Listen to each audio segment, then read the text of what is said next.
আসসালামু আলাইকুম প্রিয় খামারি ভাই ও বন্ধুরা, আপনারা যে যেখান থেকে আমার এই ভিডিওটি দেখতে পারতেছেন, আমি সবাইকে জানাই ঘাসের মেলা কৃষি খামারের পক্ষ থেকে আন্তরিক শুভেচ্ছা এবং অভিনন্দন। এই যে আমার সামনে যে ঘাসটা আপনারা দেখতে পারতেছেন, এই ঘাসটার নাম হচ্ছে তাইওয়ান হাইব্রিড ঘাস, গরু ছাগলের প্রিয় ঘাস। এই ঘাসটা একবার রোপণ করলে কমপক্ষে 5 থেকে 6 বছর আপনি একটানা গরু ছাগলকে খাওয়াতে পারবেন।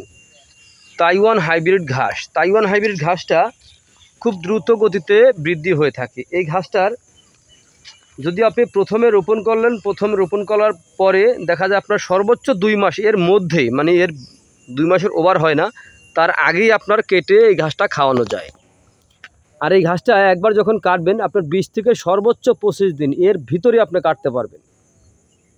এই ঘাসটা এত পরিমাণে এই ঘাসটা বৃদ্ধি পেয়ে থাকে।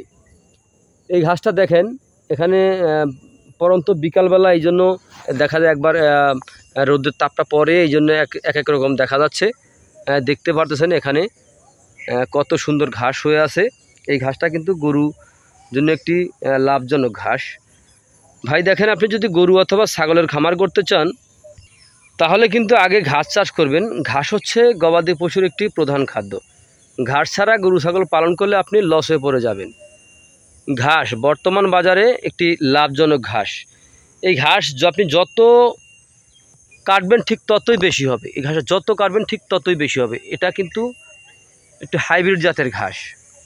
তো আপনি যদি এই হাইব্রিড জাতের যে কোনো ধরনের ঘাসের যদি কাটিংয়ের প্রয়োজন হয়, যেমন আপনার ইন্দোনেশিয়ান স্মার্ট নেপিয়ার ঘাস, তারপরে হচ্ছে আপনার জারা ওয়ান হাইব্রিড ঘাস, এই তাইওয়ান হাইব্রিড ঘাস, গুয়াতিমালা, এগুলো হচ্ছে উঁচু জমির ঘাস সহ যে কোনো হাইব্রিড ঘাসের কাটিং সংগ্রহ করতে চাইলে আমার স্ক্রিনে দেওয়া নাম্বারে যোগাযোগ করবেন।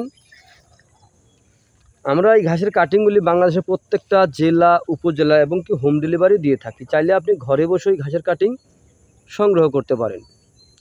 তো প্রিয় ভাই ও বন্ধুরা, আপনারা যে যেখান থেকে আমার এই ভিডিওটি দেখতে পারতেছেন, যদি আপনাদের কাছে আমার এই ভিডিওটি ভালো লেগে থাকে, তাহলে আমার চ্যানেলটিকে সাবস্ক্রাইব করবেন, বেশি বেশি করে শেয়ার করবেন। সকলে ভালো থাকবেন। আল্লাহ হাফেজ।